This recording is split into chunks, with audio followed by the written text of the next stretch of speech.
Kabanata 6841. Maghanap ng mga kabanata. Bago niya matapos ang kanyang pangungusap, napansin niyang mabilis na ikanaway ng babae ang kanyang kamay, nagpakawala ng isang putok ng purple red light beam upang palibutan siya. Arg! Ang masakit na sigaw ni Neville ay napuno ng hangin habang siya ay napapaligiran at sinasalakay ng maraming mapaghiganti na mga espiritu. Mula sa kanyang mga paa, umahan sila, nakakatakot na ngumunguya sa kanyang laman. Ang lilang pulang liwanag sa wakas ay nawala lamang pagkatapos na siya ay ginawa ng sama ng loob na mga buto. Nang masaksihan ito, natarante si Zoltan at tumakas. Gayunpaman, bigla siyang huminto nang bumagsak ang balangkas ni Neville, at lumitaw ang isang bola ng enerhiya ng kaluluwa, na lumulutang patungo sa babae. Nanginginig ang mga labi ni Zoltan. Ikaw, napakalupit mo. Demonyo ka ba? Pinaglaruan ng babae ang soul energy ball ni Neville bago ito lunukan ng buo, dahilan para manginig si Zoltan sa takot. Pagkatapos ng maikling katahimikan, mahinahong sinabi ng babae, para sa kapakanan ng kapangyarihan, madali mong ipagkanulo ang iyong amo at kapatid. Anong karapatan niyang humatol? Napaatras si Zoltan, puno ng takot ang kanyang mukha. Ikaw, sino ka? The Dark Heavenly Path? Thea, habang nagsasalita siya, sumugod siya kay Zoltan. Pagkatapos, isa pang nakakatakot na purple red light beam ang bumaril at bumalot sa kanya. Nang magsisimula na ang mga mapaghiganti na espiritu sa kanilang mga pag-atake, bigla silang pinigilan ni Thea. Sa susunod na sandali, isang purple gold na liwanag ang lumitaw mula sa kanyang katawan, at si Zenda ay nagkatawang tao mula rito. Zenda! Iligtas mo ako, Zenda! Sumigaw si Zoltan, na nakahawak sa tila huling pag-asa niya. Huminga ng malalim si Zenda, lumingon kay Thea, at pinagsalikop ang kanyang mga kamay. Ms. Thea squinted and asked, "Do you intend to ask me to spare him?" Sagot ni Zenda, "Hindi." Ang kanyang kapalaran ay nakatatak na. Ngunit mayroon akong isang kahilingan. Payagan mo sana ako sa tungkuling wakasan ang kanyang buhay. Gusto kong iligtas siya sa masakit na kamatayan. Nag-cross arms si Thea, nag-isip sandali bago tumango. Sa sumunod na sandali, nagpatawag si Zenda ng isang lilang gintong espada at lumapit kay Zoltan. Takot, nakiusap si Zoltan, "Hindi, Zenda. Kapatid mo ako. Hindi mo ito magagawa sa akin. Hindi mo kaya." Swoosh! Pinutol ni Zenda ang kanyang espada, agad na hiniwa ang gininto ang katawan ni Zoltan. Lumukot ang mukha ni Zoltan sa takot matapos makita ang nakanganga na sugat sa kanyang puson. Ito ay para putulin ang ating pagsasama bilang magkapatid at parusahan ka sa pagtataksil sa akin, sabi ni Zenda sa nanginginig na boses. Pagkatapos, itinusok niya ang kanyang espada sa katawan ni Zoltan mula sa likuran. Ang welga na ito ay nagsisilbing kabayaran para sa paglabag sa mga sagradong tradisyon ng Zazen Temple, pati na rin ang iyong kawalan ng katapatan at kawalang galang. Muli niyang binawi ang espada at muling itinutok sa katawan nito. Ito ay para sa iyong pagtataksil sa ating Panginoon at pagiging walang utang na loob sa kanyang pagkabukas palad. Itinaas ni Zenda ang kanyang kamay at muling itinutok ang kanyang espada sa kanyang katawan. Ito ay upang parusahan ka sa pakikipagsabuatan sa iyong alyansa sa masasama at pagdurusa sa ibang mga nilalang. Si Zoltan ay umubo ng dugo, pagkatapos ay humagalpak sa isang nakakalungkot na tawa. Habang umaalingaw-ngaw ang kanyang mga huling salita, ang kanyang katawan ay sumabog sa isang makinang nalilang gintong liwanag, at sa isang matunag na putok, siya ay nawasak sa sarili. Zoltan! Napasigaw si Zenda sa sobrang sakit, bumagsak sa lupa kasabay ng malakas na kalabog. Boom! Ang black and white air mass ay nanginginig ng matindi sa ilalim ng kapangyarihan ni Thea.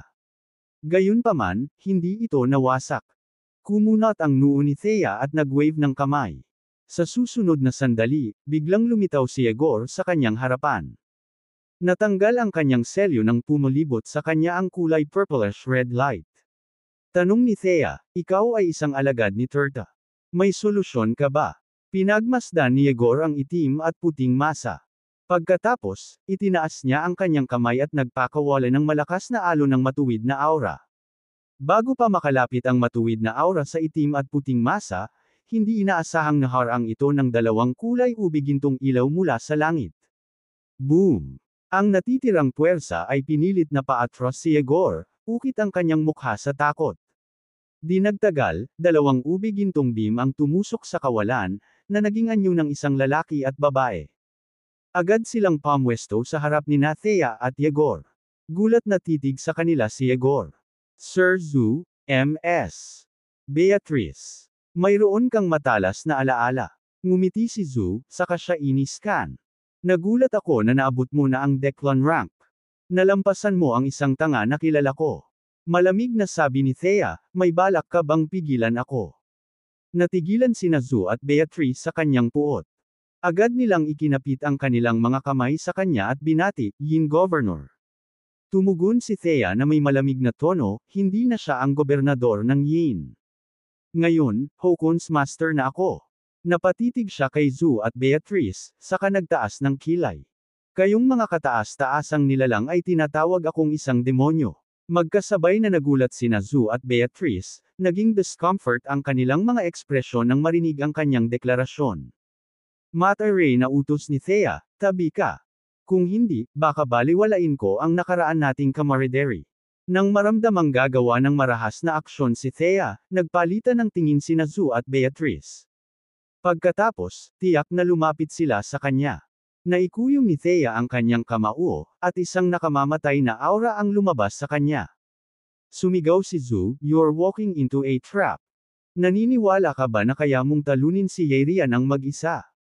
Agad na idinagdag ni Beatrice, hindi ka na ang kompletong gobernador ng Yin at hindi mo na matrigger ang Tai Chi Tribulation. Mangyaring huwag kumilos ng walang ingat. Kung hindi, ang pagdaan sa 81 reinkarnasyon ay magiging walang kabuluhan. Tumingin si Yegor kay Thea at nag-aalalang sinabi, Yin Governor, itong dalawa ay dati nating kakilala. Hindi sila. Pinutol siya ni Thea at sinabing, alam ko. Pero nandoon ang asawa ko. Kahit na ito ay isang bitag, kailangan kong umalis.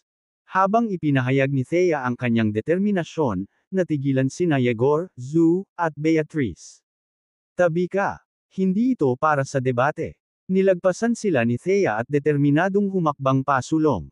Agad na napatigil si Thea sa kanyang kinatatayuan. Makahulugang tumingin sa kanya sina Zhu at Beatrice at tumango. Pinagmasdan muli ni Thea ang magulong itim at puting hangin, pagkatapos ay lumingon sa kanila ng may ngiti. Zhu, Beatrice, ang tuso mong makipagsabwatan sa isang demonyo. Natigilan ang dalawa sa sinabi nito ngunit agad ding humagalpak ng tawa. Maghanap tayo ng lugar na mapag-usapan, mungkahi ni Thea, pagkatapos ay nag-transform sa isang liwanag na sinag at tumakbo patungo sa kawalan. Nagpalitan ng tingin sina Zhu at Beatrice, pagkatapos ay nagmamadaling sumunod sa kanya. Tinulungan ni Yegor si Zenda na bumangon mula sa lupa at hinabol sila. Si Adina at ang iba pa sa loob ng Gate of Cronosha ay nakahinga ng maluwag nang makita ang eksena. Nang sila ay nagpapahinga at nakaupo, isang globo ng Tai Chi gas ang biglang bumalat sa kanila. Dahil sa gulat ay mabilis na tinangka ni Adina na bumangon para salubungin ito. Gayunpaman, siya ay napaalis. Bumagsak siya sa lupa at tumalsik ang isang bibig ng dugo. Ganunpaman, nagmamadali siyang bumangon at lumuhod sa Tai Chi gas.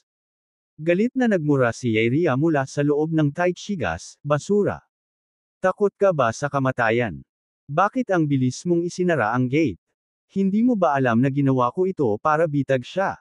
Kung siya ay nagmamadaling pumasok, ang kanyang kapalaran ay natatakpan, at ang Tai Chi Tribulation ay nalutas na mismo. Nanginginig si Adina at mabilis na iniyuko ang ulo sa lupa. Samantala, si Tuvia, Isan, at iba pang mga powerhouse ay ganap na natulala sa mga pangyayari. Nagulat sila na si Adina, na karaniwang nag-uutos at nagpapamalas ng kapangyarihan sa harap nila, ay kumilos ng sunod Sun sa harap ng Tai Chi. Nasira mo ang lahat. Nagkaroon kami ng pagkakataong lutisin ang problemang ito minsan at para sa lahat, at tulad ng nasa bingit na kami ng tagumpay, nauwi sa wala ang lahat. Ang lahat ng aming pagpaplano at paghahanda ngayon ay nasayang. Hindi lang iyon, tinulungan namin si James na maging isang mabigat na kaaway. Isa siyang variation na kahit si Zymergy ay hindi mahuhulaan. Malamang na makatagpo tayo ng malagim na pagkamatay. Umungol si Yeria, dahilan upang umikot ng marahas ang Tai Chi gas. Nanginginig si Adina, ibinaon ang mukha sa lupa. Akala niya pagkatapos ng tagumpay na ito, sa wakas ay makakalaya na siya. Gayunpaman, ang kanyang walang ingat na pagkakamali sa isang mahalagang sandali ay naglatag ng lupa para sa isang sakuna. Ang umaalingaw-ngaw na Tai Chi gas ay biglang nagbuga ng mga sinag ng itim at puting ilaw, na bumabalot sa ilang mga powerhouse at sinipsip ang mga ito patungo dito. Sumunod ang mga hysterical na hiyawan at sumpa, na nagmumula sa loob ng Tai Chi gas. Hindi mo magagawa ito. Supreme beings din tayo. Senaryo mo ang tiwala namin. Sana mamatay ka sa trahedya. Tinulungan ka naming makuha ang posisyon na iyon, ngunit binabayaran mo kami ng pagkakanulo. Ayoko nang lumunin. James, iligtas mo ako. Pakiusap, iligtas mo ako, guru. Sa gitna ng kaguluhan at paghingi ng tulong, ang Tai Chi gas ay umiikot ng marahas. Hindi nagtagal, huminahon ito, at isang kapansin-pansing babae ang lumabas at tumayo sa harapan ni Adina. Natakot si Adina. Mabilis siyang humingi ng tawad, nagkamali ako, guru. Akala ko hahabulin niya kami. Ipinakalat ko ang balita na si James ay nakulong, ngunit huminga ng malalim si Yeria at sinabing, hindi ko rin inaasahang makikialam sina Zu at Beatrice. Mukhang mayroon siyang ilang tapat na aso sa Zymergy. Itinaas ni Adina ang kanyang ulo at hinimok, dapat natin siyang parusahan, guro. Napansin mo ba na mayroon siyang kapangyarihan na katulad ng kay Morgoth? Ngumuso si Yeria, sa tingin mo ba kailangan ko ang paalala mo? Nakuha na niya ang mana ni Harlan. Sa tingin niya sapat na yun para patayin ako. Ginawa lang niya ang kanyang sarili na isang pampublikong kaaway. Kahit na siya ay isang beses na iginagalang sa Zymergy at may ilang mga kaalyado, duda ako na sila ay maglakas loob na suportahan siya ngayon. Tumayo si Adina at nagtanong ng may pagmamadali, ano ang gagawin natin ngayon, guro? Ibinuka ni Yeria ang kanyang mga kamay, at 5 masiglang enerhiya ang umikot paitaas. Ang 5 espiritu. Hindi ko alam na kinokontrol mo na ang 5 espiritu, guro. Napabuntong hininga si Adina, napatikip ng bibig sa gulat.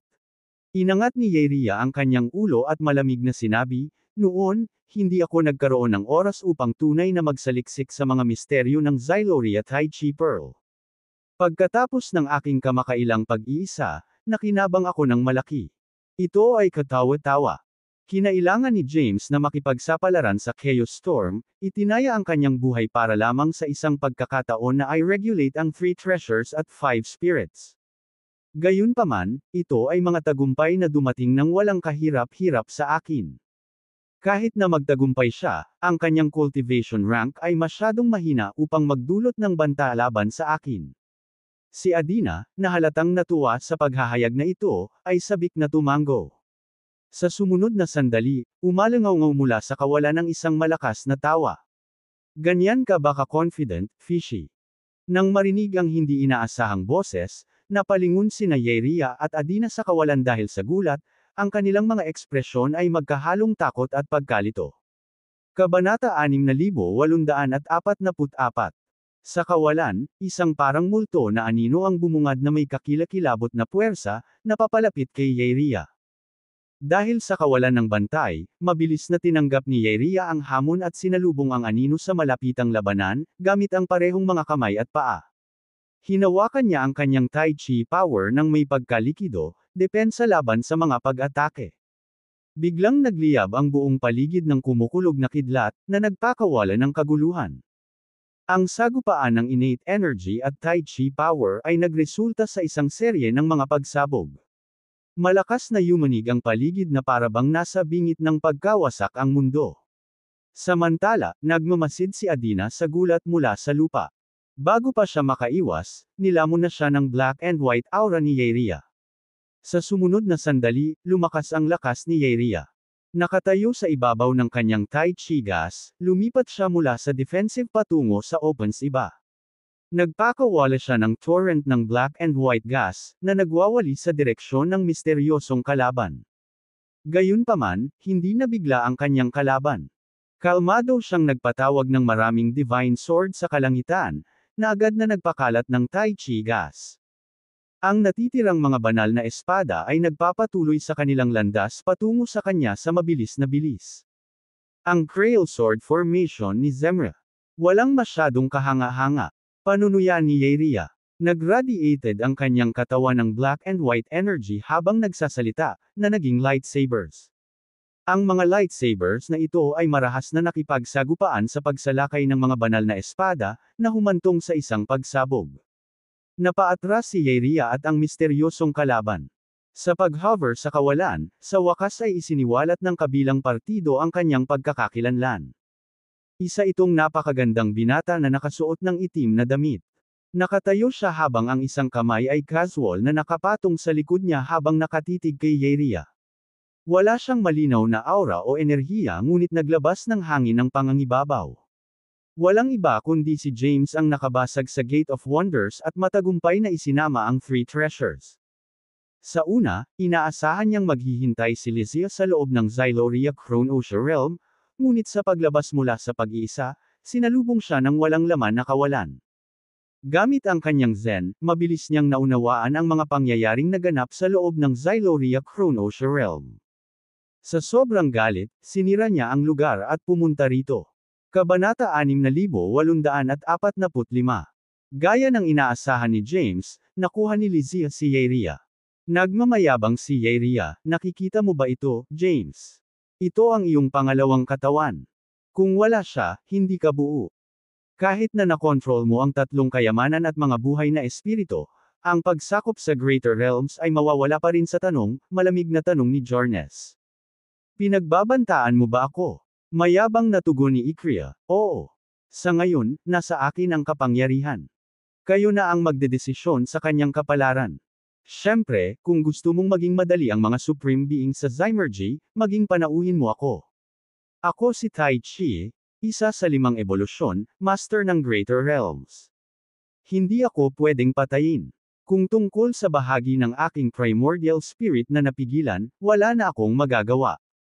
Kung kinakailangan, maaari ko itong palaging pilitin na sirain ang sarili at linangin muli. Malamang na wala itong epekto sa katayuan ko bilang Tai Chi. Tumawa si James. Kung gayon bakit mag-aaksaya ng iyong hininga sa akin? Ituloy natin ang laban. Pagkatapos magsalita, binawi ni James ang kanyang kamay at tinawag ang hindi mabilang na mga banal na espada upang palibutan siya. Nang masiguradong mapilit si James na makipag-away, nagmura si Ikrie. Ikaw, gusto mo ba talagang pareho tayong mapahamak? Ganyan ka ba katanga?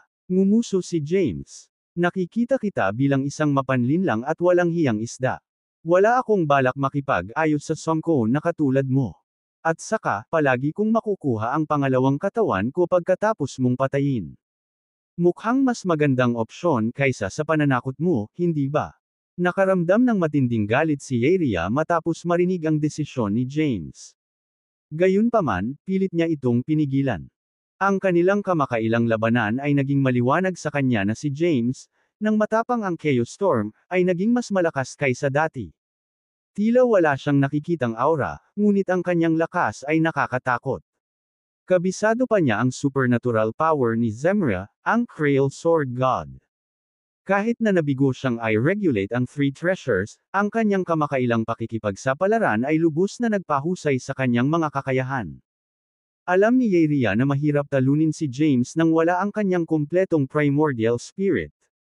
Ang patuloy na pagharap sa kanya ay makakasama sa magkabilang panig at posibleng malagay sa panganib ang mas malaking pamamaraan. Pagkatapos ng maraming pag-iisip, muling sinulyapan ni Yeria si James at sinabing, ikaw ay isang matalinong tao. Hindi ko maitatanggi yun. Dahil sa galit sa pagitan namin, hindi maiiwasan ang labanan hanggang kamatayan. Gayunpaman, hindi ngayon ang oras para doon. Hindi ka kumpleto nang wala ang iyong pangalawang katawan at hindi mo magagamit ang iyong buong lakas. Samantala, ako ay may kapansanan nang wala ang kalahati ng aking primordial spirit at hindi ko magamit ang aking buong kapangyarihan. Nasa parehong interes nating itigil ang laban sa ngayon. Kabanata 6846. Malamig na sagot ni Yeria, ito lang ang tatlo. I swear on my honor as Tai Chi. Nanatiling tahimik si James. Tinitigan ni Yeria si James at sinabing, I've shown my sincerity. Is it still not enough? Do you want to escalate this to mutual destruction? Huwag kalimutan, ang iyong asawa ay nasa Zymergy ngayon. Hindi lang siya ang Dark Heavenly Path, ngunit minana rin niya ang kapangyarihan ni Emperor Harlan, ang parehong kapangyarihang ginamit ni Morgoth. Kaya, siya ay naging isang pampublikong kaaway. Kahit na wala ang ating mga hinaing, hindi ito papansinin ng mga kataas-taasang nilalang ni Zymergy. Kung mag-aaway tayo ngayon, baka masugatan ako ng husto pero hindi ako mamamatay. Ikaw naman, kung nasugatan, ano ang matitira para mailigtas ang iyong asawa? Paano mo lalabanan ang kataas-taasang nilalang ni Zymergy? Kumunat ang noo ni James sa sinabi ni Yeria. Napansin din niya na si Thea, na nasa labas ng Chronotia Realm, ay may kapangyarihang katulad ni Morgoth. Mukhang hindi nagsisinungaling si Yeria. Si Thea ay hindi lamang nakipagsapalaran sa isang tiwaling landas ngunit buong tapang na pumasok sa Zymergy, na ang mga epekto nito ay hindi mahuhulaan. With this in mind, James asked calmly, what's your proposal? Nang makitang nagbago ang isip ni James, natuwa si Yeria at mabilis na inilatag ang kanyang mga tuntunin. Diretso lang ang panukala pinagpalit si Lysia sa kalahati ng kanyang primordial spirit. Kung ang kanilang paghaharap ay mauuwi sa buhay at kamatayang pakikibaka, ang desisyong iyon ay maaaring ipagpaliban. Bilang karagdagan, si Yeria ay nagpakita ng isang kondisyon na ikinagulat ni James. Nag-alok si Yeria na pansamantalang iwasan ang pagsali sa pagtugis ni Zymergy kay Thea. Bukod dito, iminungkahi niya ang pagpirma ng isang kontrata ng kaluluwa upang pagtibayin ang pangakong ito, pagdaragdag ng isang layer ng kasiguruhan. Sa totoo lang, walang dahilan si James para tumanggi.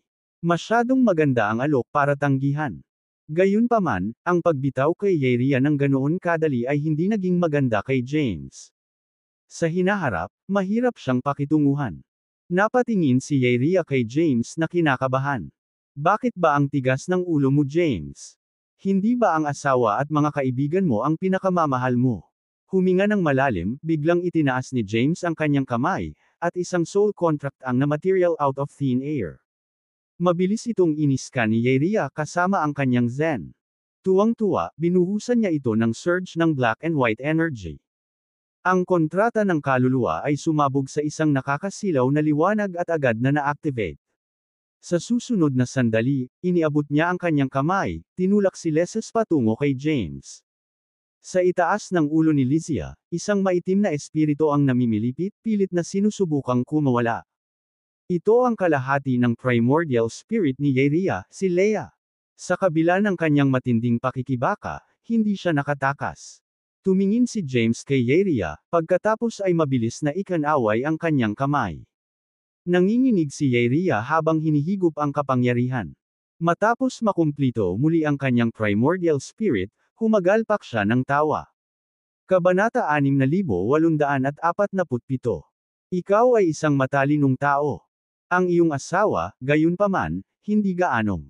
Nakikinig sa kanyang maingay na pagtawa, mabilis na pina-teleport ni James si Lysia sa kanyang spatial storage. Pagkatapos, he retorted, are you suggesting I should date a stinky fish like you instead? Yeria growled, shut up. Kahit na ako ay magkaroon ng interes sa iyo, ito ay para lang gamitin ka bilang isang cultivation partner. I don't entertain sentiments for lesser beings, at hindi rin tatalikuran ni Jay ang aking mga hangarin para sa mga walang kabuluhang romansa. Sumalungat si James, naaawa ako sa iyo. Halos 1,000,000 entrap ox na ang nakalipas, ngunit nabigo kang makakuha ng posisyon bilang pinili. Kahit na ang iyong katayuan bilang Tai Chi ay hindi nakamit sa pamamagitan ng iyong lakas ngunit ibinigay sa iyo dahil ang Great Historial tinulungan ka ng mga templo ng land. Napangiwi si Yeria, ikaw. Mayroon kang mga hanggal na pangarap. Bagamat alam ko ang aking apela at ang iyong hindi makatwirang pagnanasa sa akin, wala akong interes sa isang isda na tulad mo. Ngumisi si James. Napalunok si Yeria, walang kwentang tanga. Sa tingin mo ba nakakausap mo pa rin ako tulad ng dati? Nabawi ko na ang primordial spirit ko. Malapit na ang iyong kapahamakan. Isang mabangis na timpla ng itim at puting liwanag ang agad na lumabas sa kanyang katawan, at ang kanyang aura ay napuno ng puot. Gayunpaman, bago pa siya makagalaw, mabilis na isinagawa ni James ang Terrace Stride Step at sinaktan si Yeria. Si Yeria ay napuspos ng sunod-sunod na pag-atake ng palad at napilitang umatras. Ilang sandali pa, nontog siya sa pader at umubo ng dugo. Ang itim at puti na enerhiyang aura sa paligid ng kanyang katawan ay marahas na kumikislap. Umangat ang ulo ni Yeria at umungol, ikaw. How dare you ambush me? You are despicable and shameless. Mahinahong sagot ni James, you made the first move. Buti na lang mas mabilis ako sayo. Gulat na tanong ni Yeria, hindi ka ba natatakot sa mga epekto ng kontrata ng kaluluwa? Gaano ka man kalakas, ito ang magiging katapusan mo. Nagkibit balikat si James at sumagot, you're misunderstanding something. Our soul contract was a mere transaction and remains unbroken. You should also understand I don't need my second body to boost my strength. I can kill you anytime. Pagkatapos magsalita, casual niyang iwinagayway ang kanyang kamay, na summoning ng maraming divine sword upang umikot sa paligid niya. Sa susunod na sandali, sumulong sila sa hindi maisip na bilis. Sa isang serye ng malulutong na tunog ng papang, ang ginintoang anyo ni Yeria ay mabilis na tinusok ng mga banal na espada, na nag-iwan sa kanya na puno ng siksik, nakakakilabot na mga sugat sa butas. Halos kaagad pagkatapos, ang pangalawang hanay ng mga banal na espada ay dumaan sa bulong ng naghihiwa na hangin. Sa isang maikling sandali, natatakpan siya ng mga banal na espada, nakahawig ng hitsura ng isang hedgehog. Kabanata 6848. Binaliktad ni James ang kanyang kamay, at isang translucent energy ang bumalot sa kanyang katawan. Ilang sandali pa, isang napakalaking lotus ang lumitaw at bumungad sa ilalim niya. Mula sa lotus, 49 sa mga clone ni James ang lumabas. Mabilis silang kumalat at pinalibutan si Yeria. Sabay-sabay, lumitaw ang 81 jade blossoms, 49 na gold blossoms, at 9 na divine lotus sa itaas ng ulo ni James. Naliligo sa liwanag ng bulaklak, lumakas at mas commanding ang aura ni James. Ay imposible. You successfully integrated the three treasures. Wala pang nakagawa nito dati. Wala pa. Bulalas ni Yeria, nanginginig ang boses sa gulat. Ako ang pinakamalakas sa Greater Realms. Mahinahong ngumiti si James, at umalangaw sa kawalan ang kanyang tugon. Nanlaki ang mga mata ni Yeria matapos marinig ang deklarasyon ni James. Sa susunod na sandali, siya ay nasa lubos na kawalan ng pag-asa. Umubo siya ng isa pang subaw ng dugo, at bumagsak siya sa isang tuhod sa kawalan. Ang mga aksyon ni James ay nagdulot ng isang mapangwasak na dagok sa kanyang pagmamataas. Naniniwala siya na pagkatapos mabawi ang kanyang primordial spirit, ang 5 spirits na kanyang nilinang ay sapat na para mahawakan si James ng walang kahirap-hirap. Gayunpaman, ang katotohanan ay malayo sa kanyang inaasahan. Si James ay lumabas mula sa Chaos Storm bilang isang mabigat na powerhouse na kahit si Zymergy ay matatakot. Naging malinaw na siya, kahit bilang pinuno ng Greater Realms at isa sa 5 evolutions, ay walang pagkakataon laban kay James. Wala man lang siyang kwalipikasyon para ituring siyang kalaban. Biglang, hiniling ni James, kung luluhod ka, maaari mo ring gawin ito gamit ang dalawang tuhod. Isa ka pa ring magandang isda, kaya maaari kong isaalang-alang na maghanap ka ng isang gwapong lalaking isda. Iniangat ni Yeria ang kanyang ulo at umungal. Huwag mong unahin ang sarili mo, James. Kahit na isinama mo na ang 3 treasures, hindi mo pa rin matrigger ang Tai Chi Tribulation at wakasan ang buhay ko. Naman ako ang Tai Chi power at isa ako sa 5 evolutions. Ako ang namumuno sa Greater Realms. Kung sisirain mo ako, lahat ng nilalang sa loob ng Greater Realms ay mamamatay sa tabi ko. Naturally, kasama dyan ang iyong mga kaibigan. Nanatiling nakangiti si James sa harap ng galit na mga deklarasyon ni Yeria. Baka hindi kita mapatay. Gayunpaman, kaya kitang ipakulong at pahirapan. Gusto kong pagdaanan mo ang ginawa mo sa Light Heavenly Path. Nakaramdam ng panginginig si Yeria sa kanyang gulugod. Naisip ni Yeria, hindi. Hindi maaaring mangyari. Ako ang pinuno ng Greater Realm, isa sa 5 evolutions. 1/3. Hindi ko kayang tiisin ang ganitong kahihiyan at pahirapan ng isang mas mababang nilalang. Ang ganitong kasuklam-suklam ay higit na hindi matiis kaysa kamatayan. Napaisip si Yeria at naikuyom ang kanyang mga kamao. Sa isang malakas na ungol, isang pagsabog ng itim at puting liwanag ang bumungad sa kanyang katawan. Matapos mapatalsik ang mga divine sword na tumutusok sa kanya, siya ay nagbago sa isang umiikot na itim at puting enerhiya. Mabilis siyang umakyat patungo sa Tai Chi gas sa kawalan. Hindi ka makakatakas. Lumapit si James at hinawakan ang kawalan. Napaatras si Yeria at bumagsak sa lupa. Galit na dumura si Yeria, "Bastard! Hinding-hindi ako susuko sa gayong kahihiyan." Hindi pinansin ni James ang pagsuwi niya. Nagpatawag siya ng mahabang espada na nagliliwanag ng 100 kulay ng banal na liwanag. Hinampas niya ang Tai Chi gas sa kawalan ng mabilis na paggalaw. Isang misteryoso, translucent sword energy ang hiniwa sa hangin, na maayos na hinati ang Tai Chi gas sa dalawa. Sa ilang mabilis na welga, lalo itong pinaghiwa-hiwalay ni James sa hindi mabilang na mga fragment. Napaluhod si Yeria sa lupa na may dugong umaagos mula sa kanyang mga labi. Nadulas ang itim na belo na nakatikip sa kanyang mukha. Sa kabila ng kanyang gusot na estado, ang kanyang nakamamanghang kagandahan na minsang nag-utos sa pagsamba sa lahat ng nilalang sa buong Greater Realms ay hindi maitatakip.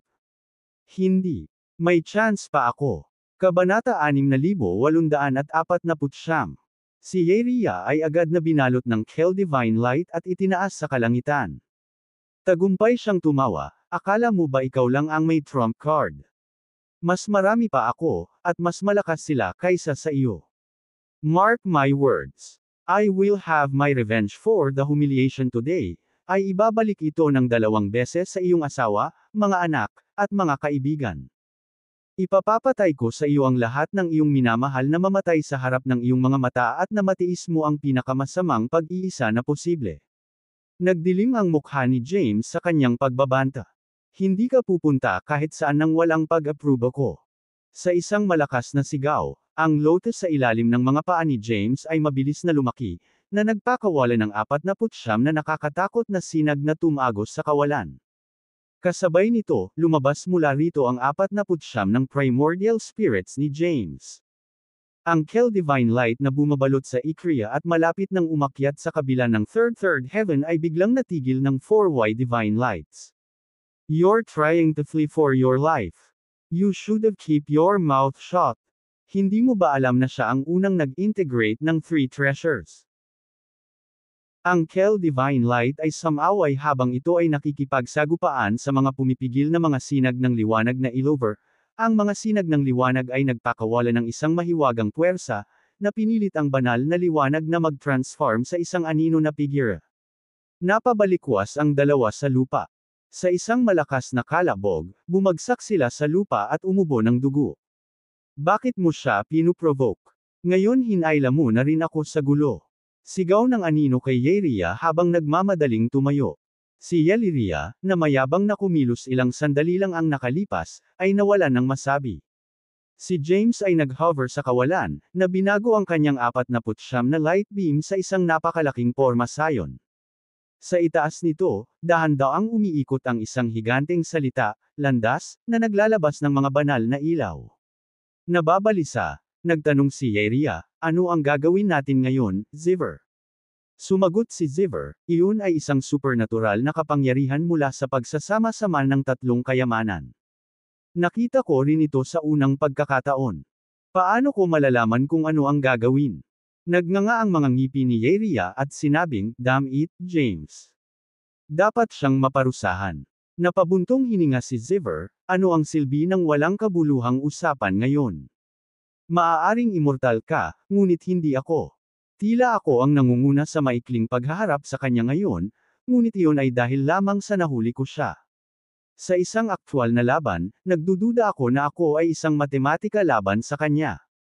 Tumingin sa kanya si Yeria at nagtanong, "Hindi ka ba halos nasa Daklan Mahayana? Kung kahit na hindi kanya kapareha, kung gayon. Erna." Nag-ambala si Ziver. Matapos huminga ng malalim, sinabi niya, I think we need your father to intervene. Otherwise, this might be the end of US. Matigas na tumalikod si Ikria at sinabi, hinding-hindi ako magmamakaawa sa kanya, kahit na sa harap ng kamatayan. Nag-aalalang sinabi ni Ziver, hindi mo ba nakikita kung anong sitwasyon tayo? Ang manatiling buhay ang dapat nating pangunahing prioridad. Bago niya matapos ang kanyang sentensya, sinisingil sila ni James 49 na primordial spirit, naglulunsad ng walang humpay na pag-atake. Agad na napuno ang kalangitan ng mga after images, shimmers ng sword lights, at palm prints. Si Ikria at Ziver ay biglang umiwas sa mga pag-atake. Nabigla sila at nagpanik. Gayunpaman, ang mga clone ni James ay hindi nakakita ng intensyon na patayin sila. Sa halip, mukhang sila ay sumasailalim sa mahigpit na pagsasanay sa labanan. Samantala, hindi gumagalaw na nakaupo si James sa ibabaw ng napakalaking lotus. Ang mga primordial spirit ay iba sa mga clone. Matapos maabot ang Declon rank, ang isa ay kailangang linangin ang mga pisikal na clone ng isa-isa. Higit pa rito, ang kanilang mga ranggo ng paglilinang ay kailangang unti-unting pagbutihin. Sa kabilang banda, ang primordial spirits ay hindi kailangang dumaan sa ganoong problema. Kabanata 6850. Ang paggamit ng primordial spirit ng isang tao ay mas mapanganib, dahil direkta itong naglalagay sa panganib sa buhay ng kanilang amo. Samantala, ang pagkamatay ng mga clone ay magdudulot lamang ng kaunting backlash. Handa si James na makipagsapalaran sa ilang kadahilanan. Una, tiwala siya sa kanyang kakayahang kontrolin ang sitwasyon sa loob ng Three Treasures Formation. Pangalawa, gusto niyang mabilis na pahusayin ang kanyang primordial spirit sa pamamagitan ng paggamit ng misteryosong figure na malapit sa Declon Mahayana at Yeria bilang mga target ng pagsasanay. Gayunpaman, ang kanyang desisyon ay naglagay sa dalawa sa isang mahirap na lugar. Sa gitna ng walang humpay at brutal na pag-atake mula sa 49 na primordial spirits, nakita ni Yeria, na malubhang nasugatan, ang kanyang kondisyon na lumalala. Kahit na malapit si Ziver sa Declon Maaya, ang kanyang mga kakayahan ay pinigilan ng Three Treasures Formation. Bukod dito, nalaman niya na ang kanyang enerhiya ay nauubos sa isang nakababahala na bilis habang siya ay naghagis ng mas malakas na supernatural powers. Kasabay nito, ang kanyang cultivation base at mga kapangyarihan ay nawawala. Sumigaw si Ziver, "We can't let this continue, or we'll both die. Hold on a beat, Yeria. I'll go take him down." Nang hindi na hinintay ang tugon ni Yeria, si Ziver ay nag-transform sa isang streak ng liwanag, diretsyong umaandar patungo kay James. Gayunpaman, nang malapit na siyang makipagsagupaan kay James, ang 81 Jade Blossoms ay nagkatotoo at hamarang sa kanyang landas. Matapos silang sampilan ay tumalsik si Ziver ng isa pang subo ng dugo at takot na tinitigan si James. Ang 81 Jade Blossoms, 49 na Gold Blossoms, at 9 na Lotuses ay umikot sa kanyang katawan bilang isang defensive barrier habang naglalabas ng nakakatakot na kapangyarihan. Ito ba ang tunay na lakas ng isang nagsama ng tatlong kayamanan? Sumigaw si Ziver, "Ako ang kanang kamay ni Emperor Kadir, si Ziver Craig. Ako rin ang tagapag-alaga ng 49 na langit. Ang hindi paggalang sa akin ay kapareho ng paghamon sa awtoridad ng 49 na langit. Ang buong Zymergy ay maghihiganti laban sa iyo. Kung mangyayari iyon, ikaw at ang iyong buong tagasunod ay malilipol." Halos mag-hysterical ang boses niya, pero nanatiling hindi natinag si James sa pagsabog nito. Desperado, umungol siya, "Kalaban ka para sa Supreme Path, right, Chosen One? Bakit ilalagay sa panganib ang iyong mga pagkakataon sa isang personal na agenda?" Hindi naabala si James sa kanyang mga pakiusap at ipinakalat ang 81 Jade Blossom sa kanyang direksyon, na agad siyang natamba. "Damn it! Pagsisisihan mo ito." Galit na galit si Ziver pero hindi niya magawang makalapit kay James. "Emperor Craig, iligtas mo ako." Umalangaw-ngaw mula sa ibaba ang desperadong sigaw ni Yeria. Agad na nag-transform si Ziver bilang isang Kel Divine Light at itinaas si Yeria mula sa lupa upang iwasan ang mga pag-atake. Sa susunod na sandali, ang pwesto ni Yeria noon ay agad na tinamaan ng maraming banal na espada at pag-atake ng palad. Nawasak ang lahat sa paligid. Bastos ka! Si Yeria, na ngayon ay nakayakap sa mga bisig ni Ziver, ay sumigaw ng madaanan nila si James, na muling nag-iinsalto. Nagpusada sila sa ere at pinagmasdan ang umiikot na pormasayon. Nang makita ang nakasisilaw na mga ilaw, nakaukit sa kanilang mga mukha ang pagtataka. Anong klaseng pormasayon ito? Sino ang mangangahas na ihagis ito sa 33 langit? Parang naririnig ko ang boses ni Tai Chi mula sa formation. Paano ito posible? Hindi ba ito ang Chronotia Realm? Kapansin-pansing nagbago ang mga ekspresyon ng mga powerhouse. Kabanata 6851. Nang akmang kikilos na si Claude ay pinigilan siya ni Joshua na nasa tabi niya. Claude, alam mo ba kung ano ang nangyayari? How could you act on impulse? Hindi ka ba natatakot na magdala ng mga sakuna sa Ananda Temple? Kumunot ang noo ni Claude. I saw everything clearly, that's Tai Chi, she's trapped inside, are we going to stand back and watch her die? Nagbibiro ka ba? Isang magandang powerhouse ang huminga at nagsabi. Alam mo ba kung sino si Tai Chi? Siya ang pinuno ng lahat ng mundo. Sa suporta ni Emperor Kadir, sino ang nang-ahas na bitag siya sa isang pormasayon sa 33 langit. Ang kanyang mga salita ay sumasalamin sa iba pang mga powerhouse. Tumango ang lahat at naghiwa-hiwalay. Mula sa loob ng Three Treasures Formation, muling maririnig ang mga sumpa ni Yeria. Ang mga templo sa ibaba ng 40th Heaven, bakit hindi mo ako tinutulungan? Gusto mo bang saktan muli ni Morgoth si Zymergy? Isa kang grupo ng mga duwag. Hindi mo ba gustong maghiganti para sa ating mga ninuno? Nagpalitan ng tingin ang 12-dosenang powerhouse sa labas ng Three Treasures Formation habang nakikinig sila dito. Walang nang-ahas na kumilos. Lahat sila ay may plano. Isinasantabi kung nakulong ni Morgoth si Yeria o hindi, maaaring matrap ng formation si Yeria. Nangangahulugan ito na ang taong nag-set up ng formation ay hindi madaling harapin. Kung tutuusin, alam na alam nila ang lakas ni Yeria. Sa Three Treasures Formation, umungal muli si Yeria, Wesley, hindi mo ba ako ililigtas? Ang kanyang tinig ay umalangaw-ngaw sa buong 33 langit at kumalat paitaas na tila ito ang pinakamalakas na tawag ng tulong.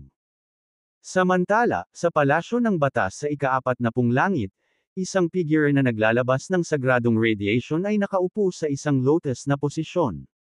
Bigla niyang binuksan ang kanyang mga mata at naglabas ng dalawang sinag ng nakakatakot na liwanag.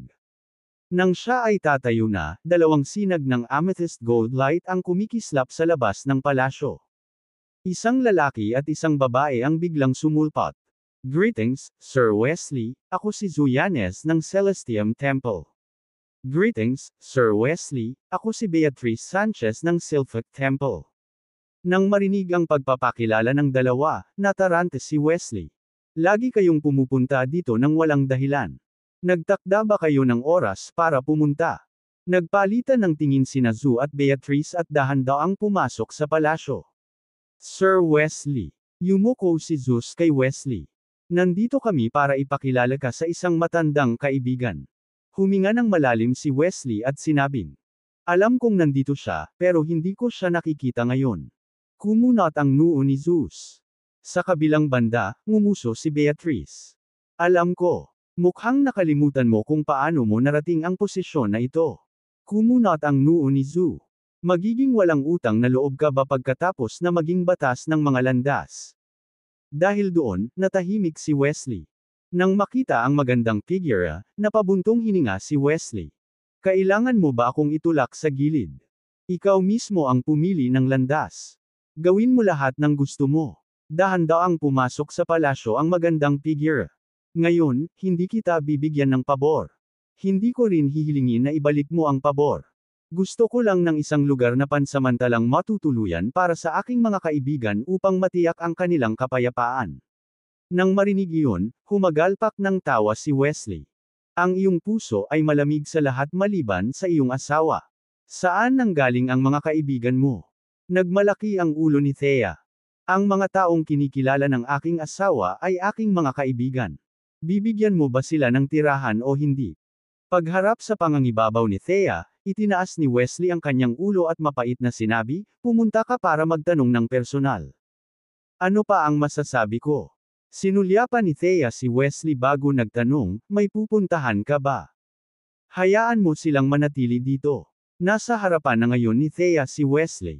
Sinabi niya sa mahinang boses, kapag tapos na ako sa aking mga gawain, yayain kitang uminom. Pagkatapos, naglakad siya patungo sa entrance. Tumigil ka. Biglang sigaw ni Thea. Natigilan si Wesley na akmang lalabas ng palasyo. Binawi niya ang kanyang binti. Para sa mga templo sa ibaba ng ika-40 langit, kalahati ng mga powerhouse ay nasa 33 langit. Binibigkas ang bawat salita. Sinabi ni Thea, anong nangyari? Bakit kailangan mong kumilos sa iyong sarili? May nangyari ba sa 33 langit? Natigilan si Wesley. Lumingon siya. Thea, kontrolado mo na si Hokon. Sa tingin ko hindi mo dapat itanong ang tungkol kay Zymergy. Nag-click si Thea sa kanyang dila.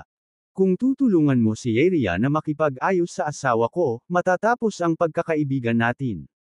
Kahit na ikaw lang ang powerhouse sa Declan Mahayana rank sa ibaba ng ika-40 langit, lalabanan kita hanggang sa mamatay ang isa sa atin. Tumango si Wesley bago yumuko kay Thea. Pagkatapos, siya ay naging nakasisilaw na sagradong radiation at umalis sa palasyo. Noon lang lumingon sina Zhu at Beatrice na nakangiti. Tulad ng inaasahan ng gobernador ng Yin. Kahit na mas matanda kami sa kanya at kailangan niya kaming igalang, sa harap ni Wesley, hindi kami nakakatanggap ng ganoong pagtrato. Oo. Tumawa si Zeus at sinabing, noon, kung hindi dahil sa gobernador ng Yin, malamang na hindi pa makapasok sa Declan rank si Wesley. Regalo ito. Nang marinig ang usapan ng dalawa, humakbang pasulong si Thea habang naka-cross arms sa harap ng kanyang dibdib. Napatingin siya sa kinauupuan ni Wesley kanina. Kung hindi ito huling paraan, hindi ko guguluhin si Wesley. Dapat manalo tayo kay Wesley. Tinitigan ni Zeus si Thea. Siya ang batas ng mga landas na namamahala sa mga langit sa ibaba ng ika-40 langit. Kilala ko siya. Siya ay may malinaw na pagkakaiba sa pagitan ng opisyal at pribadong mga gawain. May gusto sana silang sabihin nang makita nilang nakaupo si Thea sa kinauupuan ni Wesley. Sa sandaling iyon, siya ay nilamon ng sagradong radiation. Siya ay naging kaakit-akit. Nang makita iyon ni Zhu ay tinakpan niya ang kanyang mga mata at tumalikod. Sa kabilang banda, ngumiti ng masama si Beatrice. Tulad ng inaasahan sa isa sa 3 nangungunang magagandang babae sa Zymergy. Sa 3 Treasures Formation sa loob ng 33rd Heaven, sa ilalim ng 49 Primordial Spirits ni James, sina Yeria at Ziver ay nasa matinding paghihirap. Ang kanilang mga ginintoang katawan ay natatakpan ng mga sugat, at ang kanilang buhok ay magulo. May dugo sa gilid ng kanilang mga bibig. Hindi na sila prestihiyoso. Higit sa lahat, hinigop ng 3 Treasures Formation ang kanilang kapangyarihan at pinigilan ang kanilang cultivation. Ito ay umabot sa sukdulan. Ngayon, naabot na ni Yeria ang Xerxo Declan rank mula sa Soma Declan rank. Si Ziver na malapit sa Declan Mahayana rank ay umabot sa Yetro Declan rank. Samantala, naging mas malakas ang 49 Primordial Spirits ni James dahil sa labanan. Mas naging coordinated sila. Maaaring isipin ng isa ang sakit at pagpapahirap na dinanas ni Yeria at Ziver sa 3 Treasures Formation. Sa dalawang malakas na pagsabog, natangay sina Ziver at Yeria. Malakas silang bumagsak sa lupa at bumagsak ng maraming beses bago nagpakatatag. Matapos idora ang dugo, sina Yeria at Ziver ay nasugatan muli. Lumuhod sila sa lupa gamit ang isang tuhod, hinahabol ang kanilang mga hininga. Puno sila ng dugo sa magulo nilang buhok. Ito ay isang nakakatakot na tanawin. Sa sandaling ito, dumaong ang 49 Primordial Spirits ni James at agad na pinalibutan ang dalawa. Parang mamamatay agad sina Yeria at Ziver kung iisipin ni James. James, itinaas ni Yeria ang kanyang ulo at umungol, kung mayroon kang lakas ng loob, patayin mo kami. Matapang ka ba para gawin iyon? May dugo sa bibig, galit na umungal si Ziver, Chosen One, isa kang powerhouse sa Zymergy. Noong una, nirerespeto kita. Pero ngayon, kaiyahiya ang mga kilos mo. Aminin namin na hindi kami kasing lakas mo. Maaari mo kaming patayin kung gusto mo. Ngunit ang pagpapahiya sa amin ay hindi ang dapat gawin ng isang bayani. Nang marinig ang kanilang mga salita, napangiti si James habang nakaupo sa sagradong lotus sa kawalan. Sa sumunod na segundo, sabay na nagsalita ang 49 na primordial spirits na nakapaligid kina Xavier at Yaeria. Gaano kalakas ang loob ninyong mga mapagkunwari na banggitin kung ano ang dapat gawin ng isang bayani? Pagkatapos, itinulak ng 49 na primordial spirit ang kanilang mga palad at tumangay kay Yaeria. Sa isang malakas na tunog, bumaril si Yaeria sa kawalan. Lumuwa siya ng isang bibig ng dugo. Ang kanyang katawan ay naglabas ng itim at puting liwanag. Pagkatapos, lumitaw ang hindi mabilang na mga bola ng enerhiya. Sa isang hagong na tunog, napuno nila ang kalangitan. May dugo sa kanyang bibig, sumigaw si Yaeria, James. Nararapat ka sa kamatayan. Baliw ka, bago pa niya matapos ang pagsasalita, nagtaas ng kamay si James himself in the void. Isang espada ni Blaze Light ang tumungo kay Yaeria. Habang tinutusok ang kanyang gininto ang katawan, sinaksak siya nito sa lupa. Wala kang puso. Naipit si Yaeria dahil sa espada at hindi makagalaw. She cursed, masyado kang utang sa akin. Ngayon, pinapanood mo ang lahat ng nangyayari sa tabi. Sinusumpa kitang mamatay sa mga kapigatian na walang bangkay. Sa sandaling ito, ikinaway ni James ang kanyang kamay. Naabsorb niya lahat ng energy balls na lumabas kay Yaeria. Nagkaroon ng maraming kayamanan. Sila ay sina Abelard at Clayton. Sila ay natatakpan ng mga sugat, ngunit sila ay nasa mahimbing na pagkakatulog. Para silang tinatakan. Hindi sila gumagalaw. Nang makita ang kanilang kahabag-habag na kalagayan, mas nagalit si James. Nagpaputok siya ng isa pang espada na dumiretso kay Xavier. Nang malapit nang maabot ng espada ang Xavier, lumitaw ang isang figure na may sagradong radiation. Hinawakan ng figure ang espada gamit ang isang kamay. Agad siyang humarap kay James. Sa halip, umupo siya sa kawalan habang nakakross din ang mga paa. Umupo ang dalawa sa tapat ng isa't isa at dahan-daang umikot. Walang nagsalita sa kanila. Maya-maya, si Xavier, na nakatakas lang sa kamatayan, ay biglang sumigaw, Sir Wesley, ang pagprotekta sa Supreme Path at ang pag-alis sa mga demonyo ay responsibilidad mo. Ngayong si Zymergy ay nahaharap sa isang kapahamakan, ikaw, bago pa niya matapos ang pagsasalita, natakpan siya ng sagradong radiation mula sa figure. Noon lang lumipat si James. Nag-hand gesture siya. Ang Three Treasures Formation na sa simula ay mabilis na umiikot ay biglang naghiwa-hiwalay. Sa susunod na segundo, ang 12 ng mga powerhouse na natipon sa labas ng Three Treasures Formation ay sinipsip sa formation bago sila makapag-react. Pagkatapos, ang grupo ng mga powerhouse sa Soma Declon rank ay dumanas ng pagsupil sa Three Treasures Formation. Mabilis nilang isinaaktibo ang kanilang supernatural powers upang labanan ito. Pagkatapos noon, mula sa lupa, ang 49 na primordial spirits ni James ay bumaril sa langit. Inatake nila ang mga powerhouse sa Soma Declon rank na nataranta. Parang pinalibutan ng mga lobo ang mga tupa. Pinilit nilang ipasok ang grupo ng mga powerhouse sa Three Treasures Formation. Nang marinig ang masakit na sigaw ng grupo ng mga powerhouse, naikuyom ni Yale ang kanyang mga kamao. Hinihintay mo ba akong ipahiya ako? Hindi siya pinansin ni James. Inabot niya ang kanyang kamay para hawakan si Claude sa leeg ni Ananda Temple. Nasaan ang mga espiritu ni Lady Herodias at Morgoth? Walang emosyon niyang tanong. Nagpanik si Claude. Mabilis siyang sumigaw, Sir Wesley, iligtas mo ako, sa isang malakas na kaluskos, dinurog ni James ang kanyang leeg bago pa man siya matapos magsalita. Sinira niya ang kanyang ultimate golden body sa isang pagtulak ng kanyang palad at pinanatili ang kanyang primordial spirit. Napuno ng langit ang mga fragment ng kanyang ultimate golden body. Ang 12 ng mga powerhouse na umiiyak ng masakit ay natigilan. Sa ilalim ng ika-40 langit, isa si Claude sa pinakamalakas na powerhouse. Gayunpaman, napatay siya sa isang galaw.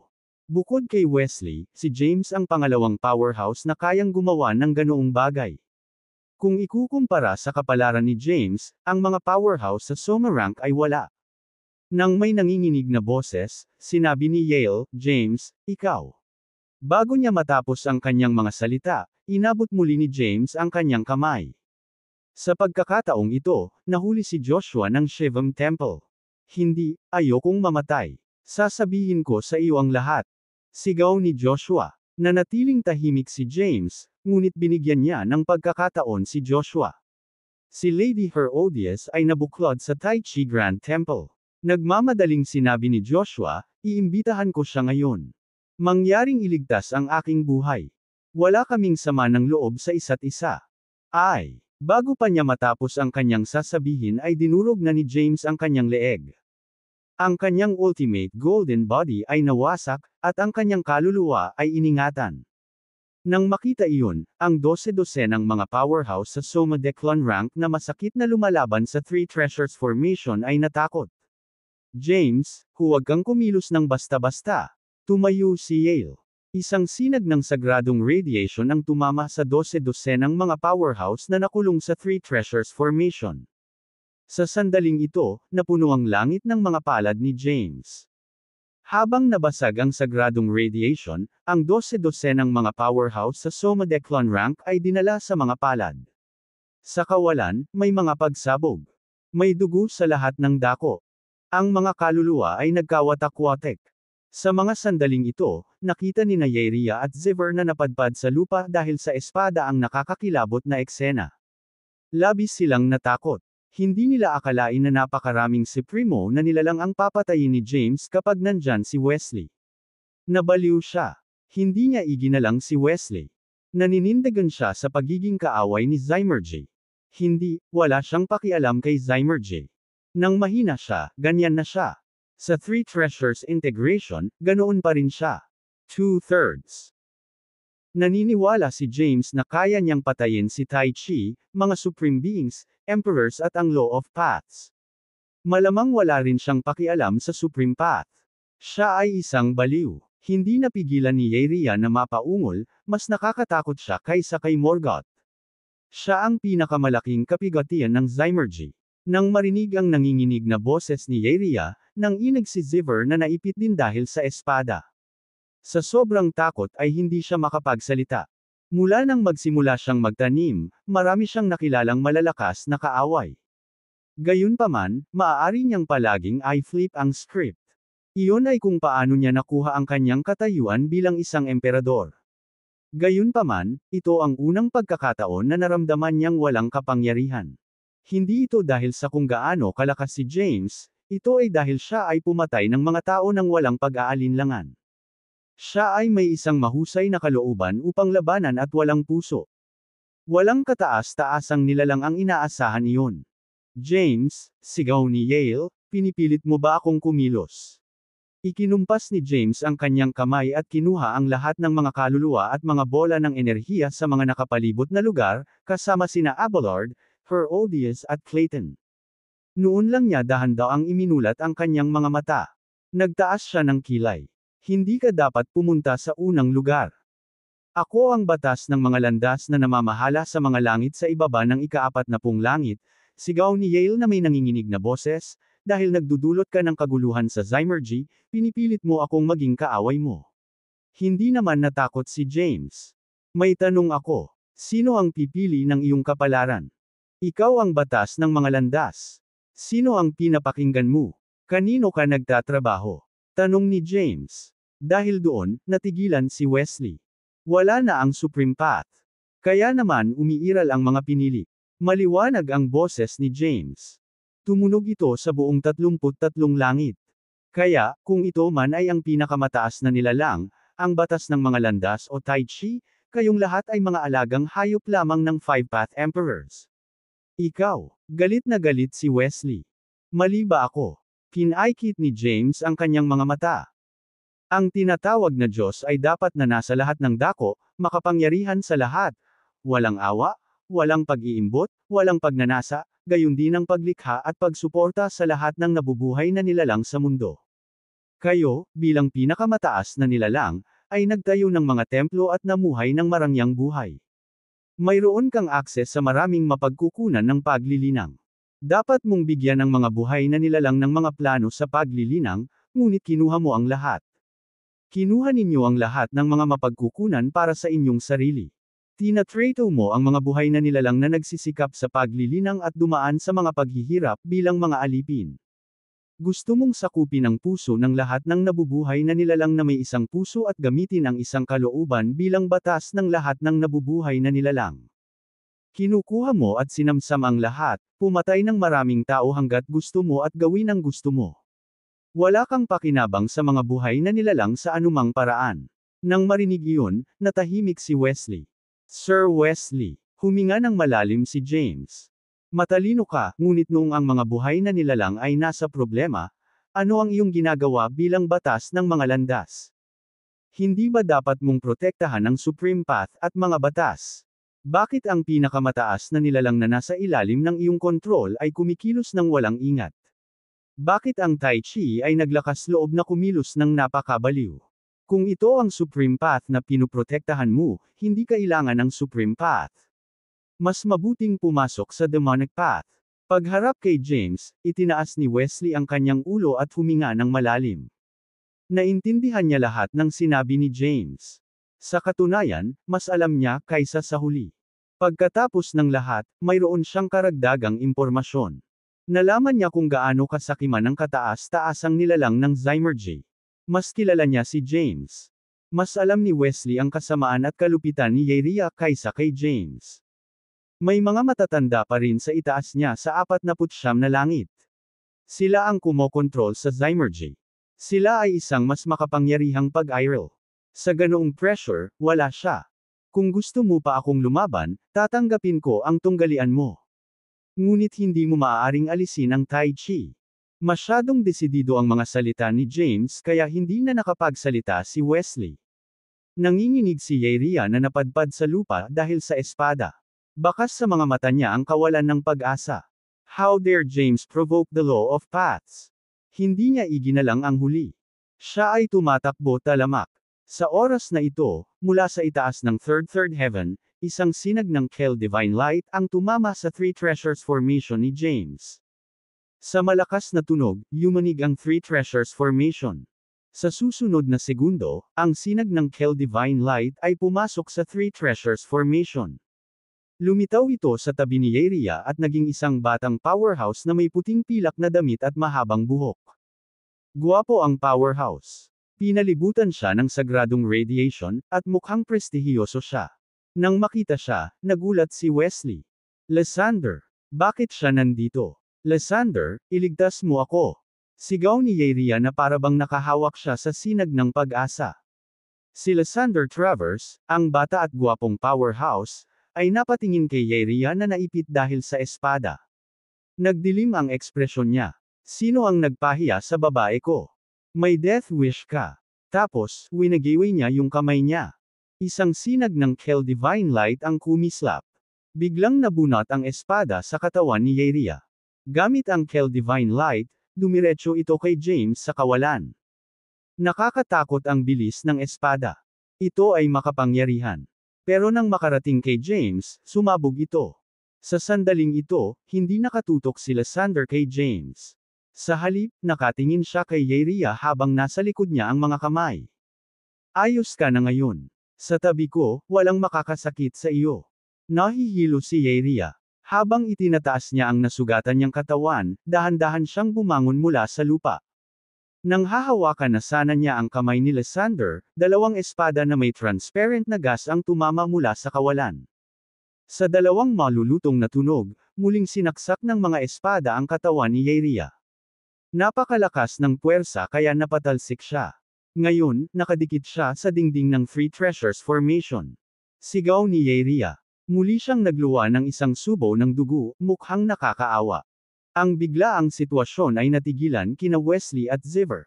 Samantala, lumingon si Lysander at tinuro si James na nasa kawalan. Sa isang kisap mata ay naputol ang kamay niyang nakaturo kay James. Sa sandaling iyon, bumagsak ang kamay niya sa lupa. May dugo sa lahat ng dako. Nanginginig si Lysander. Sa pagtitiis ng sakit, siya ay nagalit. Umakyat sa langit si Lysander. Lumikha siya ng 25 pisikal na clone sa kawalan at pinuno ang kalangitan ng mga Kelpoms. Nagtungo sila kay James mula sa lahat ng direksyon. Nang makita iyon, kinuyam ni Wesley ang kanyang mga kamao at malungkot na bumantong hininga. Sa sumunod na segundo, hindi mabilang na mga espada ang kumalat sa mga nakapalibot na lugar mula sa katawan ni James. Ilang pagsabog ang tumunog sa Three Treasures Formation. Lumuwas si Lysander ng isang subo ng dugo. Pagkatapos, bumagsak siya sa lupa at bumagsak ng ilang beses bago pinatatag ang sarili, lumuhod sa isang tuhod. Ito ay imposible. Itinaas niya ang kanyang ulo na magulo ang buhok. Sa pangit na mukha, sumigaw siya, "Ako ay isang powerhouse na malapit sa Declan Mahayana rank. Paano ako masasaktan ng isang buhay na nilalang?" Pagkatapos, mabilis na bumaba ang hindi mabilang na mga palad mula sa katawan ni James. Kasunod ng ilang pagsabog, si Lysander ay malalim sa lupa. Agad na lumitaw ang isang malaking butas. Bihirang makita si Lysander sa matinding paghihirap at pinigilan ng hindi mabilang na mga palad. Ang mga supernatural na kapangyarihan at taktika ay hindi mailalarawan na nakakatakot. Sila ay masisira at hindi magagapit. Sa sumunod na segundo, nagtaas ng kamay si James. Nagsara ang butas, inilibing ng buhay si Lysander. Hindi. Mabilis na sumigaw si Wesley, "James, siya rin ang pinili. You can't." Hindi niya naituloy ang pagsasalita. Nakasara na ang butas. Inilibing ng buhay si Lysander. Sa sandaling ito, naglabas si Wesley ng sagradong radiation ngunit labis na walang magawa. Parang wala siyang magawa kay James dahil sa isang bagay. Lysander. Napasigaw si Yaria na nakasandal sa dingding dahil sa espada. Nakalulungkot, walang silbi ang kanyang pagsigaw. Ang pag-asa na kakahawak lang niya ay madaling nawasak ni James. Ang pahayag ay totoo. Gaano man kakul ang hitsura ng isang tao kapag ang isa ay lumitaw, ang kamatayan ng isa ay magiging pangit. Ang pinili. Malamig na sinabi ni James, mababa ang tingin niya sa mga tao at patuloy na sumisigaw, "How dare you? Ni hindi nga kayo marunong umarte. Ikaw." Sa nanginginig na boses, tinuro ni Wesley si James. "Kailan ka naging marahas?" Nang marinig iyon, dismayadong tumingin si James kay Wesley. "So, kasalanan ko pa rin. Ganito ba kayo naniningil ng mga tao?" Natigilan si Wesley. Nawalan siya ng masabi. "Hindi ka nakarapat-dapat na kausapin ako." Desididong sinabi ni James, "Pero magpapasalamat pa rin ako sa iyo sa 3 bagay na naitulong mo sa akin. Hahayaan kitang umalis nang hindi nasaktan." "Sige." Kinagat ni Wesley ang kanyang mga ngipin at tumango.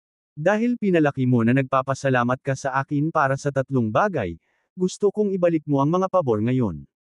"Oo naman." Tumango si James. "Pero isa lang ang chance mo. Hindi ba may 3 bagay?" Tinitigan ni Wesley si James. "Hindi ba dapat may 3 pabor?" Kalmadong sinabi ni James, "Pumasok ka sa Three Treasures Formation at pinigilan akong parusahan si Ziver. Pabor na iyon. Ngayon lang tayo nagtalo at nirerespeto kita. Kaya, isang pabor lang ang kailangan kong ibalik sa iyo ngayon." Nang marinig iyon, natawa si Wesley sa galit. "Dahil isa na lang ang natitira, gusto kong bitawan mo na sina Yaria, Ziver at Lysander ngayon. Mula ngayon, ang ating mga score ay maaayos na." Nang marinig iyon ni James ay dahan-dahan niyang inangat ang ulo at tinitigan si Wesley. Natahimik siya. Sa ganoong matalim na titig, huminga ng malalim si Wesley. "Walang magawa," sinabi niya, "kailangan mong kumalma. Ang iyong asawa at mga kaibigan ay naghihintay sa iyo sa ika-40 langit." Pagkatapos, nag-set up siya ng soundproof barrier, na natrap siya at si James dito. "James, sa tingin mo ba ginagawa ko ito para iligtas si Yaria?" "Ginagawa ko ito para iligtas ka." Natahimik si James. Ang hindi marinig, makinig, kumilos, o magsalita. Ang libo-libong kapigatian ay katumbas ng 5 espiritu. Tapos, tinitigan ni Wesley si James. "Para sa 3 kayamanan at 5 espiritu, nakuha mo lang ang Three Treasures Integration. Ngunit maaari mo lamang pamunuan ng Zymergy. Hindi ka invincible." Noon, nang magdulot ng kaguluhan si Morgoth sa Zymergy, mayroon siyang 5 espiritu at 3 kayamanan. Hindi lang niya isinama ang mga ito. Gayunpaman, siya ay isang powerhouse sa Declan Mahayana rank. Hindi mo siya may kukumpara. Maging si Morgoth na napakalakas ay nabuklod. Nagawa na ba niyang palayain ngayon? Nang marinig iyon, pinaikit ni James ang kanyang mga mata. Hindi ako si Morgoth. Siyempre, hindi ikaw. Bakit naman ako mag-aalala sa'yo kung ikaw nga? Walang magawa, sinabi ni Wesley, alam ko ang ibig mong sabihin. Wala kang pakialam sa Supreme Path. Gusto mong patayin si Yrria para maghiganti para sa iyong asawa, sa iyong sarili at sa mga buhay na nilalang. Oo, prangka si James habang sinasabi niya, so what? Kaya mo bang patayin si Yrria? Tanong ni Wesley, wala akong pakialam kung gusto mo siya o hindi. Namana niya ang kapangyarihan ni Xyloria Taichi at ngayon ang pinuno ng mga mundo. Kapag siya ay bumagsak, ang lahat ng nabubuhay na nilalang ay guguho. Lahat ng nabubuhay na nilalang ay mamamatay kasama niya. Hindi lamang iyon, ngunit kapag siya ay isilang na muli, siya ay magiging mas mabangis, mas nakakatakot, at mapupuno ng higit na puot. Pagkatapos, tinignan ni Wesley si James ng masakit. Bakit ka kumukuha ng mainit na patatas na hindi kayang patayin at bitawan? Hindi nakaimik si James. Alam ko. Bumantong hininga si Wesley at sinabing, gusto mo bang maghintay hanggang sa buhayin ng iyong asawa ang Tai Chi Tribulation at mapatay si Yrria para magkaroon ng panibagong Tai Chi? Napag-isipan mo na ba ito dati? Hindi kumpleto ang asawa mo ngayon. Hindi siya ang tunay na gobernador ng Yin. Siya ay kalahati lamang ng gobernador ng Yin. Hindi niya ma-activate ang Tai Chi Tribulation. Kung gusto mo talagang mamatay si Yrria, kailangan mong magdesisyon, kung isasakripisyo mo ba ang Dark Heavenly Path o Light Heavenly Path. Sa madaling salita, kailangan mong isakripisyo ang isa sa iyong mga asawa. Worth it ba? Nanatiling tahimik si James. Bukod dito, may mga mas komplikadong bagay na kasangkot. Tinitigan ni Wesley si James. Dahil alam mo ang tungkol sa Five Path Emperors of the 49th Heaven, dapat mong malaman na isa sa kanila ay si Emperor Kadir. Siya ang ama ni Yrria. Nang makitang hindi nagulat si James, nagpatuloy si Wesley, naglakas loob si Yrria na maging mapagmataas at minamaliit ang lahat dahil suportado siya ng kanyang ama na isa sa Five Path Emperors. Kaya, hindi niya ako iginagalang na siyang batas ng mga landas. Pag-isipan mo.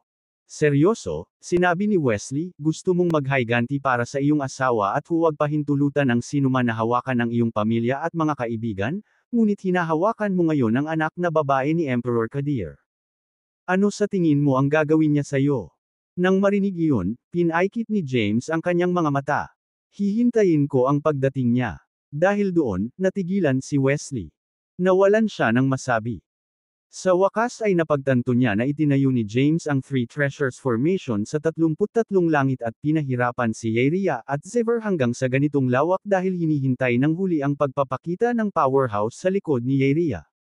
Gusto ni James na lumaban sa powerhouse hanggang sa mamatay ang isa sa kanila. Gusto niyang makita kung sino ang mas makapangyarihan bago magpasya kung dapat niyang patayin si Yrria o hindi. Siya ay walang takot, ngunit walang ideya si James kung gaano kakilakilabot ang Five Path Emperors ng 49th Heaven. Nang maisip iyon, itinaas ni Wesley ang kanyang ulo. James, itigil mo na ang pagmamatigas. Pagkatapos ayusin ang mga bagay dito, kailangan kong magmadaling bumalik. Kasunod ng pagkutitap ng Amethyst Gold Light, 12 ng powerhouses ang lumitaw. Ito ay isang engranding tanawin. Nangunguna ang isang misteryosong elder na may itim at puting damit, puting buhok at puting balbas. Ang matanda ay napapaligiran ng Kel Divine Light. Batay sa momentum, hindi siya isang powerhouse sa Declan Mahayana rank ngunit malapit dito. Cyril Yonatan. Sa nanginginig na boses, sinabi ni Wesley, isa siya sa 10 dakilang emperador sa ilalim ni Emperor Kadir. Kakapasok lang niya sa Declan Mahayana rank. Nang marinig ni James ang sinabi ni Wesley, nagdilim ang kanyang ekspresyon. Noong una, gusto niyang hintayin na bumaba ang ama ni Yrria at lumaban sa kanya. Hindi niya inaasahan na magpapadala si Xanthocles ng isang grupo ng mga tao. Tila napakahirap imbitahan ni Xanthocles. James. Tumingin ulit si Wesley kay James. Huwag kang gagalaw. Tatalakayin ko ito sa kanila. Haharapin ko ang lahat. Basta pumayag kang bitawan si Yrria, everything can be negotiable. Pagkatapos, nang hindi hinintay ang sagot ni James, lumabas siya sa Three Treasures Formation at humarap sa matanda na may puting buhok at puting balbas. Emperor Uniton, matagal nang hindi nagkikita. Pagharap sa bati ni Wesley, hinaplos ng matanda ang kanyang balbas. Bahagyang nakapikit ang mga mata ay napaungol siya. Emperor Uniton, tinitigan ni Wesley si Cyril. Itong tatlo ay mabubuting kaibigan ko. Sila ang aking mga bisita sa ika-40 langit. Maaari ko bang malaman kung paano kanila nasaktan? Bakit kailangan mong, Wesley, sabi ni Cyril, bilang Law of Paths, kinokontrol mo ang mga mundo sa ibaba ng ika-40 langit. Paano mo hahayaan na ipahiya ka ng isang tao sa ganitong lawak? Hinayaan mo pang makidnap si Tai Chi, ang pinuno ng lahat ng mundo. Sinisisi niya si Wesley. Natigilan si Wesley. Pagkatapos, malamig niyang sinabi, dahil alam mo na ako ang may kontrol sa mga mundo sa ibaba ng ika-40 langit, ito ay tila ang aking kapakanan. Hindi mo kailangang makialam. Nang marinig iyon, natawa si Cyril. Natahimik si Wesley habang hinihintay ang sagot ni Cyril. Wesley, palagi kang isang matuwid na banal na nilalang. Nang matapos tumawa si Cyril, nanunuya siyang nagtanong, ngunit bilang tagapagtanggol ng Supreme Path, bakit ka nakipagsabwatan sa Demonic Path? Nang marinig iyon ni Wesley ay natigilan siya. Sa sumunod na segundo, hinawakan ni Cyril ang buhok ni Thea at hinayla palabas. Kung hindi, aalisin natin ang demonyo sa lugar. Dahil doon, naikuyom ni Wesley ang kanyang mga kamao. Hindi mo ba siya kilala? Napalingon si Cyril kay Thea habang hinihila ang buhok niya. Magandang babae siya. Nilinang niya ang soul enchantment art ng Demonic Path. Kung hindi, hindi ako magpipigil kahit na ikaw ang emperador.